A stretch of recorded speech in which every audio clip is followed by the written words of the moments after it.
بسم الله الرحمن الرحيم أو كصيب من السماء فيه ظلمات ورعد وبرق يجعلون أصابعهم في آذانهم من الصواعق حذر الموت والله محيط بالكافرين يكاد البرق يخطف أبصارهم كلما أضاء لهم مشوا فيه وإذا أظلم عليهم قاموا ولو شاء الله لذهب بسمعهم وأبصارهم إن الله على كل شيء قدير يا أيها الناس اعبدوا ربكم الذي خلقكم والذين من قبلكم لعلكم تتقون الذي جعل لكم الأرض فراشا والسماء بناء وأنزل من السماء ماء فأخرج به من الثمرات رزقا لكم فلا تجعلوا لله أندادا وأنتم تعلمون صدق الله العظيم.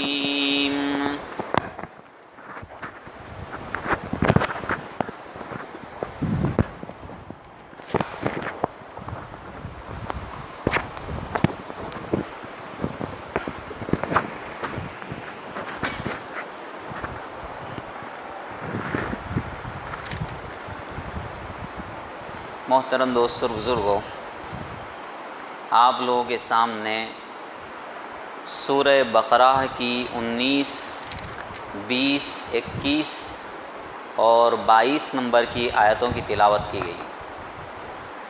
جیسا کہ اس سے پہلے آپ لوگ جانتے ہیں، اللہ تبارک تعالیٰ نے مومنین کا اور کافرین کا اور منافقین کا ذکر فرمایا ہے، اور جیسا کہ گزشتہ ہفتے آپ لوگوں کے سامنے یہ بات کہی گئی تھی کہ منافقین میں بھی دو قسم کے گروہ تھے۔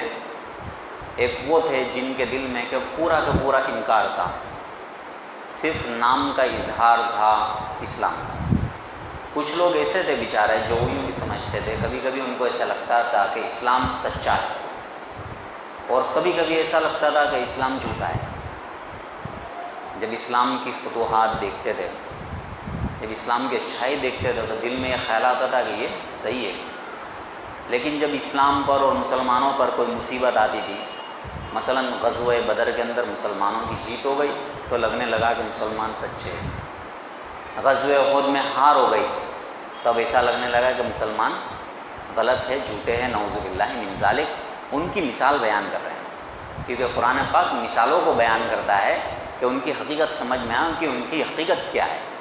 تو مثال بیان کر رہا ہے قرآن، کیا مثال بیان کر رہا ہے؟ او کصیب من السماء، یا ان منافقین کی مثال اس زوردار بارش کی طرح ہے جو آسمان سے برس رہا ہے۔ زوردار بارش کی طرح ہے جو آسمان سے برس رہا ہے۔ زوردار بارش کون سی ہے یہاں پر؟ قرآن پاک۔ قرآن کو اللہ تبارک تعالیٰ نے بارش کہا، یا ایمان، اسلام، اس کو اللہ تبارک تعالیٰ نے بارش کہا، اس لیے کہ زمین جب مردہ ہوتی ہے تو بارش سے زندگی ملتی ہے اس کو۔ اسی طرح دلوں کی زمین جب مردہ ہوتی ہے تو اللہ کے کلام سے اس کو زندگی ملتی ہے۔ میں کہا کرتا ہوں کہ ایک ہے پانی اور ایک ہے ایشوانی، دو چیز اللہ تبارک تعالیٰ نے بہت اہمیت والی رکھی ہے۔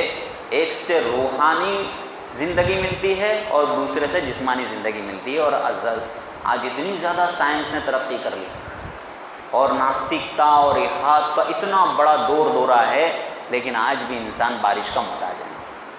اگر بارش نہ برسے تو انسان اونچا نیچا ہو جاتا ہے۔ روزانہ اخبارات کے اندر احوال آتے ہیں کہ اکائی ڈیم میں اتنا پانی ہو گیا، اور ابھی تو گرمی کے اتنے دن باقی ہے، کیا ہوگا، اتنا پانی آ گیا، اتنا پانی ہو گیا، وغیرہ وغیرہ۔ یعنی اللہ تبارک تعالیٰ کے ہاتھ میں آج بھی انسان کی نس ہے، وہ جب چاہے اس کو دبا دے، اور وہ خالق کائنات ہے، ہر چیز سے کام لے لیتا ہے، کبھی پانی سے، کبھی ہوا سے، کبھی آگ سے، کسی سے بھی کام لے لیتا ہے۔ پانی زیادہ گرا دے تو بھی مصیبت، کم گرا ہے تو بھی مصیبت، اتی ورشٹی ہو جائے یا اناورشٹی ہو جائے، قحط سالی ہو جائے، لیلا دکاڑ آ جائے یا سوکھا دکاڑ آ جائے۔ اور سیب کہتے ہی ہیں، سیب لغت میں ایسی بارش کو کہتے ہیں جو مقدار کے ساتھ برسے، نہ زیادہ ہو نہ کم ہو، کیونکہ مقدار کے ساتھ برسنا، یہ تو ہم کھیڑوت نہیں ہیں، باقی جو لوگ کھیڑوت ہیں ان کو آپ جا کر پوچھئے کہ اللہ تبارک تعالیٰ بارش بالکل اندازے کے ساتھ برساتا ہے۔ جب موسلا دھار بارش کی ضرورت ہوتی ہے تب موسلا دھار بارش برستی ہے، جب درمیانی درجے کی بارش کی ضرورت ہوتی ہے تب درمیانی درجے کی بارش گرتی ہے، جب فوار کی ضرورت ہوتی ہے تب فوار برستی ہے۔ آپ کھیڑوتوں کو جا کر پوچھیے۔ تو اسی طرح اللہ تبارک تعالیٰ نے یہ قرآن نازل فرمایا، یہ بھی ایک بارش کی طرح ہے۔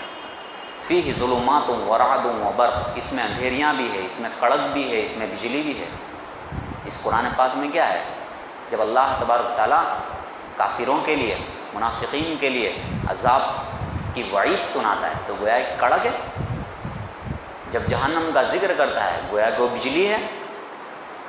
تو یہ قرآن پاک کو ایک مثال کے طور پر بیان کر رہے ہیں۔ تو جب ان منافقین کے سامنے جب یہ اسلام کی بارش برستی ہے، جب قرآن پاک اترتا ہے یا مسلمانوں کی زندگی چل رہی ہے، اب کڑک آ گئی، بارش آ گئی، بجلی آ گئی، حالات آ گئے، اس میں کیا ہوتا ہے؟ اس میں کیا ہوتا ہے؟ یجعلون اصابعهم فی آذانہم من الصواعق حذر الموت۔ تو یہ منافقین کیا کرتے ہیں؟ کڑک کے ڈر سے اور موت کی وجہ سے، موت کے ڈر سے اپنے کانوں میں انگلیاں ٹھونس لیتے ہیں۔ یہ اپنے کانوں میں انگلیاں ٹھونس لیتے ہیں۔ بعض لوگوں کو کڑک سے بہت ڈر لگتا ہے، جیسے کڑاکے ہوتے ہیں وہ کیا کرتے ہیں؟ اپنے کانوں پہ یوں کر کے ہاتھ لگتے ہیں۔ تو یہ بھی جب قرآن پاک نازل ہوتا ہے اور اس میں کافرین کے لیے وعید اور مومنین کے لیے جب وعدے آتے ہیں تو یہ کڑک اور بجلی کی طرح ان کے اوپر پڑتے ہیں اور یہ اپنے کانوں کو بند کر لیتے ہیں۔ اور کانوں کو بند کرنے کا مقصد یہ ہوتا ہے کہیں یہ کلام ہم سن نہ لیں اور کہیں ہم پر اثر نہ ہو جائے اور ہم مسلمان نہ ہو جائیں، اس لیے۔ اور مسلمان ہونا ان کے لیے اس زمانے میں ایسا لگتا تھا کہ موت کو دعوت دینا ہے۔ تو موت کے ڈر سے جس طرح انسان کڑک اور بجلی کی وجہ سے اپنے کانوں میں انگلیاں ٹھوس لیتا ہے، یہ لوگ بھی اپنے کانوں میں انگلیاں ٹھوس لیتے ہیں، حالانکہ اللہ سے وہ بچ نہیں سکیں گے۔ واللہ محیط بالکافرین، اللہ تبارک تعالیٰ تو کافروں کو گھیرے میں لے کر رکھا ہے، اس نے وہ گھیرنے والا ہے، ابھی نہیں تو کل، موت کے وقت، موت کے وقت نہیں تو آخرت میں اللہ تبارک تعالیٰ سب جانتا ہے اور اللہ تبارک تعالیٰ کو ان کے اوپر قدرت ہے۔ یکاد البرق یخطف ابصارہم، یہ بجلی قریب ہے کہ ان کی نگاہوں کو سلب کر لے، چھین لے، لے کر چلی جائے۔ یعنی اسلام کا تاپ اتنا خطرناک ہے، قرآن پاک کی چمک اتنی زیادہ ہے، مسلمانوں کی فتح کی روشنی اتنی زیادہ ہے کہ یہ ان کی آنکھوں کو چندھیا جانے کے لیے، خیرہ کر دینے کے لیے کافی ہے۔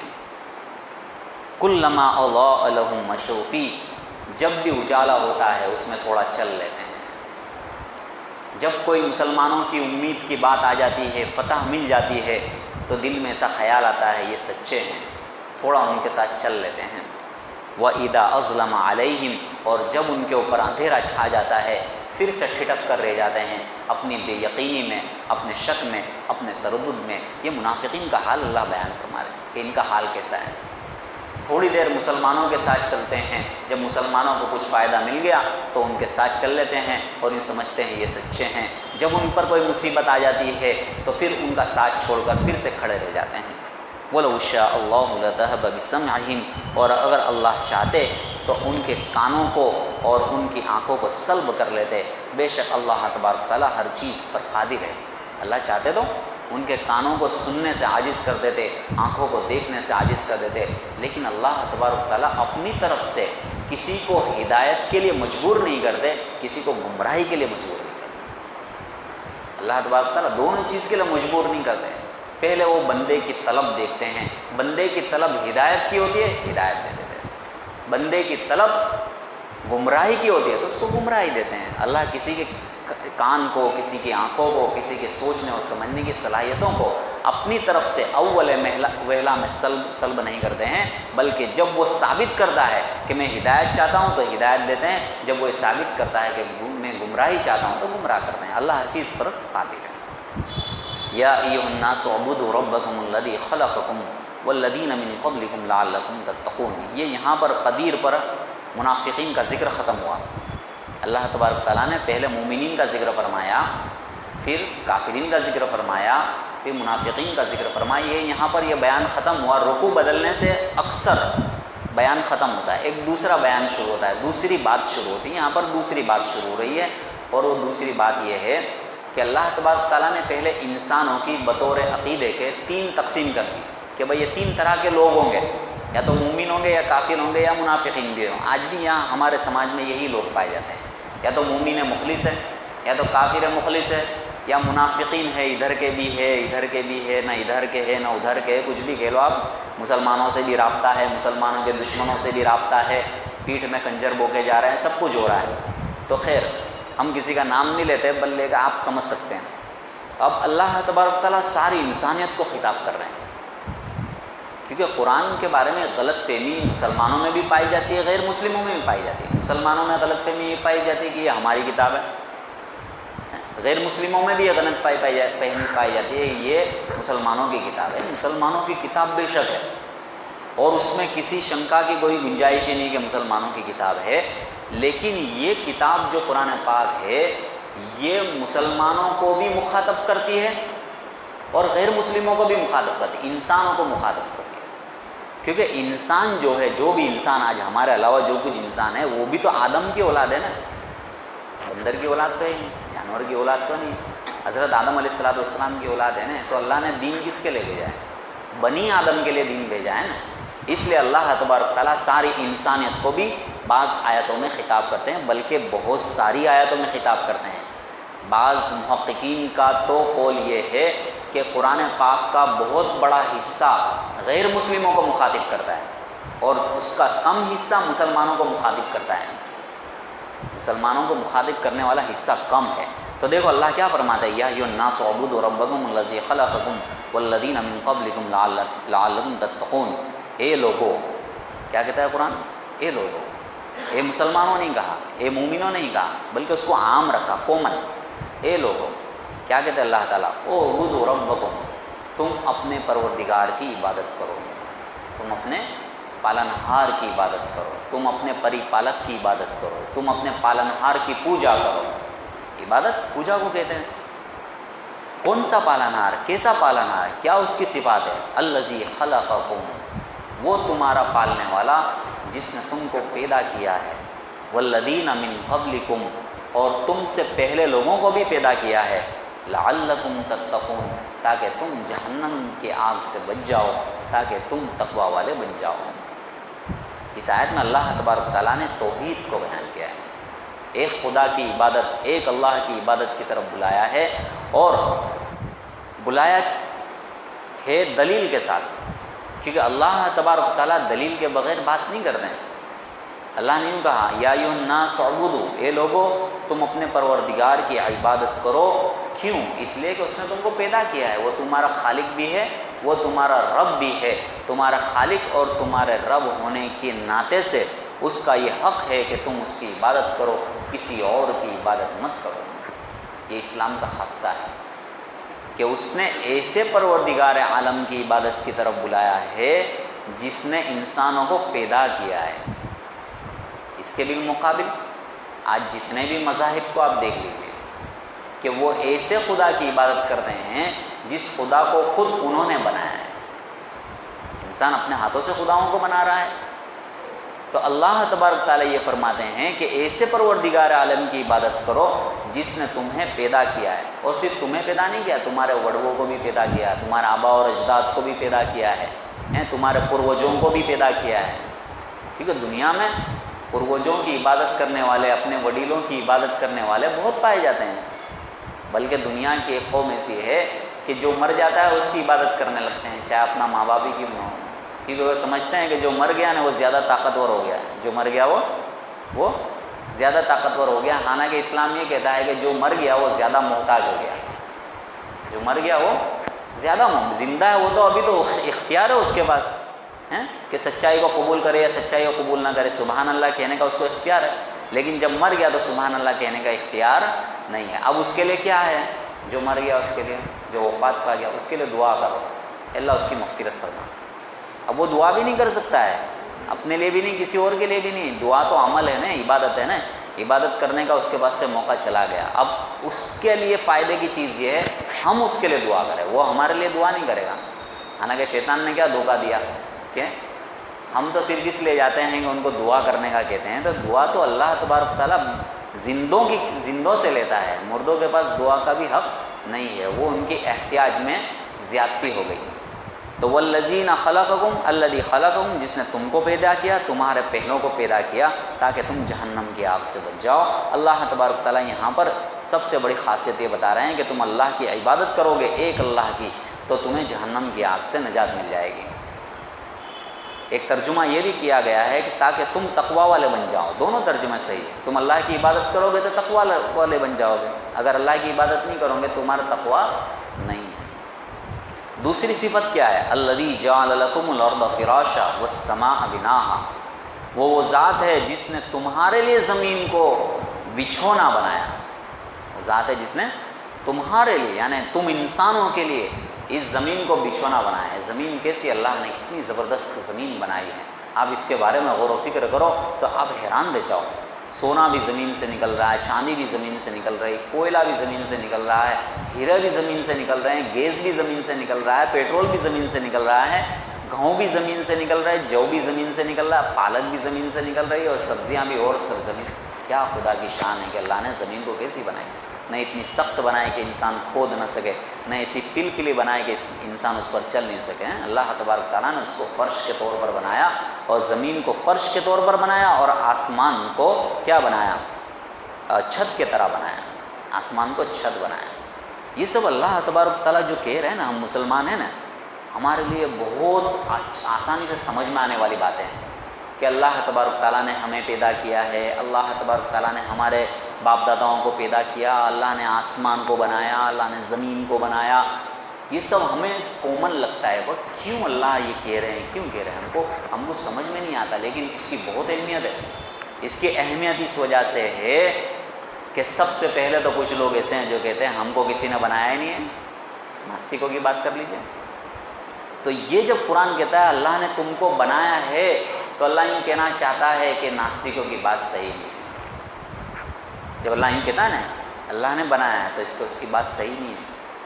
کچھ لوگ یوں کہتے ہیں کہ اللہ تبارک تعالیٰ نے جو یہ مادہ بنایا، جو زمین بنائی نا، اس سے پہلے اس کا مادہ، اس کا میٹر موجود تھا، پہلے سے اس کا اسٹف جو تھا نا وہ موجود تھا، اس کا پدارتھ موجود تھا۔ خدا جس طرح ہمیشہ سے ہمیشہ رہے گا، اس کا پدارتھ پہلے سے موجود تھا، وہ بھی ہمیشہ سے ہمیشہ رہے گا۔ لو بولو، خالی اللہ تبارک تعالیٰ نے ترتیب کر دیا عناصر میں، وہ پدارتھ کو ادھر سے ادھر کر دیا، آسمان بن گیا، زمین بن گئی، ایسا نہیں ہے۔ اللہ تبارک تعالیٰ نے اس کائنات کو نیست سے ہست کیا ہے، یعنی کہ عدم سے وجود میں لایا ہے، انستتو میں سے استتو میں لایا ہے، کچھ نہیں تھا۔ اللہ تبارک تعالیٰ نے زمین کو پیدا کیا، آسمان کو پیدا کیا۔ یہ سب کہنے کا مقصد یہ ہے۔ بعض لوگ عجیب و غریب باتیں کرتے ہیں، دنیا کو برہمانڈ کہتے ہیں، یعنی کہ برہم کا انڈا ہے، یعنی کہ زمین، آسمان و زمین سب خدا میں سے ہی نکلا ہے، سب یہیں سے بنا ہے، خدا کی ذات میں سے۔ یہی وجہ ہے کہ اس کو وحدت الوجود کہتے ہیں، ادویتواد کہتے ہیں۔ یہ سب کچھ خدا ہی ہے، جتنی سب چیزیں، پنکھا بھی خدا ہے، یہ لائٹ بھی خدا ہے، میں بھی خدا ہوں، نعوذ باللہ من ذالک، تم بھی خدا ہو، یہ چٹائی بھی خدا ہے، سب خدا میں سے بنا ہے، کانچ بھی خدا ہے، سب چیز نعوذ باللہ من ذالک۔ تو اسلام ادویتواد میں نہیں مانتا، دویتواد میں مانتا ہے کہ بھائی خدا کی ذات الگ ہے، وہ خالق ہے، اور مخلوق کی ذات الگ ہے۔ خلقکم سے یہ سب باتیں ثابت ہو رہی ہے۔ اللہ نے تمہیں پیدا کیا، تمہارے وڈیلوں کو پیدا کیا، آسمان کو بنایا، زمین کو بنایا، چاند کو بنایا، سورج کو بنایا، تو بنانے والا نے بننے والا تو الگ ہوا ہے نا بھائی، اپنے اندر سے نکالا نہیں ہے۔ تو یہ سب باتیں یہاں سے ثابت ہو رہی ہے۔ اب آسمان کو بھی اللہ نے بنایا تو آسمان مخلوق ہو گیا، آسمان کو اللہ نے بنایا تو کیا آسمان مخلوق ہو گیا، حالانکہ دنیا کی بہت بڑی بڑی قومیں آج بھی آسمان کو دیوتا سمجھتی ہے۔ اللہ نے زمین کو بنایا تمہارے لیے، اللہ نے زمین کو تمہارے لیے فرش بنایا، تو کیا مطلب ہوا؟ زمین مخلوق ہو گئی، اللہ خالق ہو گئے، تو اس کا مطلب یہ ہے کہ زمین مخلوق ہو گئی تو وہ معبود نہیں ہے نا۔ دھرتی کو ماتا کہا جاتا ہے۔ آج دنیا کی بہت بڑی بڑی قومیں ماتر بھومی کے لیے لڑ مر کر زندگی دے دیتی ہے، حالانکہ یہ اس کے لائق ہی نہیں ہے کہ اس کو ماتا قرار دیا جائے. تمہاری مائیں تو وہ ہے جنہوں نے تم کو جنم دیا ہے، قرآن پاک کہتا ہے. تو زمین تو مخلوق ہے، اور اللہ تبارک تعالیٰ کی مخلوق ہونے کے ناطے ہماری خادمہ ہے، سیوکا ہے. وہ آسمان ہمارا سیوک ہے، ہمارا خادم. اس کی پوجا نہیں کریں گے؟ اللہ نے ہمارے لیے پیدا کیا آسمان کو، اللہ نے ہمارے لیے پیدا کیا سورج کو، چاند کو، اور جتنی بھی چیزیں ہیں زمین کو. ہم اس کی پوجا نہیں کریں گے؟ پوجا تو ہم اللہ تبارک تعالیٰ کی کریں گے. آگے یہ 2-3 آیاتوں کے اندر اللہ تبارک تعالیٰ نے بہت بڑی بڑی حقیقتیں بیان فرما دی ہے. وَأَنزَلَ مِنَ السَّمَاءِ مَاءً، اور آسمان سے اللہ تبارک تعالیٰ نے پانی اتارا. پانی کی پوجا کرنے والے، ندی کی پوجا کرنے والے آج موجود ہیں. ہم کہتے ہیں اللہ کی مخلوق ہے، ہمارا خادم ہے، ہمارا سیوک ہے، ہم اس کی عبادت کیوں کریں؟ فَأَخْرَجَ بِهِ مِنَ الثَّمَرَاتِ رِزْقًا لَكُمْ، تو اللہ تبارک تعالیٰ نے اس پانی کے ذریعے بطور روزی کے تمہارے لیے پھلوں کو پیدا کیا. کھیت پیداش جتنی بھی ہے سب اللہ تبارک تعالیٰ کی مخلوق ہے، اور اللہ کی مخلوق ہے یعنی کہ ہمارا خادم ہے. وہ پانی بھی ہمارا خادم ہے، زمین سے اگنے والی جتنی چیزیں ہیں وہ سب بھی ہمارے خادم ہیں. زمین سے اگنے والی کوئی چیز میرے لیے معبود نہیں ہے. تلسی میرے لیے معبود نہیں ہے، جس کی میں عبادت کروں وہ تو میرا خادم ہے، میرا سیوک ہے، میرا نوکر ہے، جس نے اللہ تبارک تعالیٰ نے میری خدمت کے لیے اس کو پیدا کیا ہے. میں اس کی عبادت کیوں کروں؟ ایک طرف تو چھوٹی چھوٹی چیزوں کی، معمولی چیزوں کی عبادت کرتے ہیں، دوسری طرف کہتے ہیں کہ انسان بہت اشرف المخلوقات ہے، اس کے مانو گورو کا حفاظت کرنی چاہیے. لیکن جب ایک انسان اتنا اشرف المخلوقات ہے، آسمان کے سامنے جھک گیا، زمین کے سامنے جھک گیا، تلسی کے سامنے جھک گیا، گائے کے سامنے جھک گیا، تو اس کا مانو گورو کہاں رہا؟ بیکار گیا، اس کا مانو گورو تو ہڑا گیا. تو اللہ تبارک تعالیٰ یہ فرماتے ہیں کہ دیکھو ہم نے آسمان سے پانی برسایا، پھر اس کے ذریعے سے تمہارے رزق کے طور پر، تمہاری غذا کے طور پر کھیت پیداشوں کو پیدا کیا، پھلوں کو پیدا کیا. فَلَا تَجْعَلُوا لِلَّهِ أَنْدَادًا وَأَنْتُمْ تَعْلَمُونَ. یہ اب بات کہہ رہا ہے قرآن پر. یہ سب بات کو کہنے کے بعد اللہ تبارک تعالیٰ ایک بات کہہ رہا ہے، فَلَا تَجْعَلُوا، تو اے انسانوں، مسلمانوں کو تو کہتا ہی ہے، لیکن چونکہ اوپر یا ایھا الناس سے آیت شروع ہوئی نا، اس لیے خطاب کس سے ہوگا؟ انسانوں سے ہوگا. مسلمان اس میں شامل ہے، لیکن سارے انسانوں کو کہہ رہا ہے فَلَا تَجْعَلُوا لِلَّهِ أَنْدَادًا، تو اے انسانوں تم اللہ کا مد مقابل مت ٹھہراؤ، اس کا کوئی مقابل مت ٹھہراؤ. اور بہت ہی اچھا لفظ یہاں پر قرآن پاک نے استعمال کیا ہے، ندن کا لفظ استعمال کیا ہے، جس کی جمع اندادہ ہے. ند عربی زبان میں مقابل کے لیے بھی بولا جاتا ہے، یعنی کہ جو اس کا مقابلہ کرنے والا ہو. اللہ کا مقابلہ کرنے والا کوئی نہیں ہے، تو تم اس کا مقابلہ کرنے والا بھی کوئی مت ٹھہراؤ. یا اس کا ترجمہ مشابہ کا بھی ہوتا ہے کہ اس کے جیسا ہی کوئی ہو، مقابلہ کرنے والا نہ ہو لیکن اس کے جیسا ہو، اس کے ماتحت ہو اگرچہ، لیکن اس کے جیسا ہی خدا ہو. کوئی آسمان کا حوالہ سنبھال رہا ہے، کوئی زمین کا حوالہ سنبھال رہا ہے، کوئی سورج کا حوالہ سنبھال رہا ہے، کچھ بارش کا حوالہ ہے. مشرکوں نے ہمیشہ خانے بنا کر رکھے ہیں کہ اس کو بیٹا دے دیا، اس کو بیٹی دے دی، اس کو روزی دے دی، وغیرہ وغیرہ. تو یہ خانے بنا کر رکھے ہیں. تو اللہ تبارک تعالیٰ کے مشابہ کام کرنے والا بھی کوئی نہیں ہے، اور مقابلے میں کام کرنے والا بھی کوئی نہیں ہے. نہ اہرمن ہے، نہ یزداں ہے، جیسا مجوس کہتے ہیں. مجوس کے یہاں پر ایک خالق خیر ہے یعنی کہ بھلائی کا خدا، اور ایک خالق شر ہے یعنی کہ برائی کا خدا، اور دونوں ایک دوسرے کے مقابل ہیں. حنوت کے یہاں پر دیکھ لیجئے بہت سے خدا ہیں، ایک کے نیچے ایک، ایک کے نیچے ایک، ہائرارکی انہوں نے بنا کر رکھی ہے. تو اللہ تبارک تعالیٰ فرماتے ہیں فَلَا تَجْعَلُوا لِلَّهِ أَنْدَادًا، تو تم نہ اللہ کے جیسا کسی کو معبود ٹھہراؤ، نہ تم اللہ کے مقابلے میں کسی کو معبود ٹھہراؤ. وَأَنْتُمْ تَعْلَمُونَ، حالانکہ تم جانتے ہو، تمہاری فطرت یہ ہے. توحید انسان کی فطرت ہے.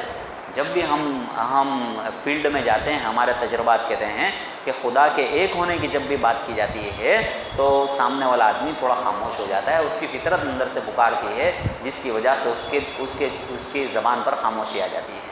یا اس کا ایک مطلب یہ بھی ہے وَأَنْتُمْ تَعْلَمُونَ، حالانکہ تم جانتے ہو کہ پیچھے کے جتنے بھی کتابیں ہیں اس میں ایک اللہ کی بات کی گئی ہے.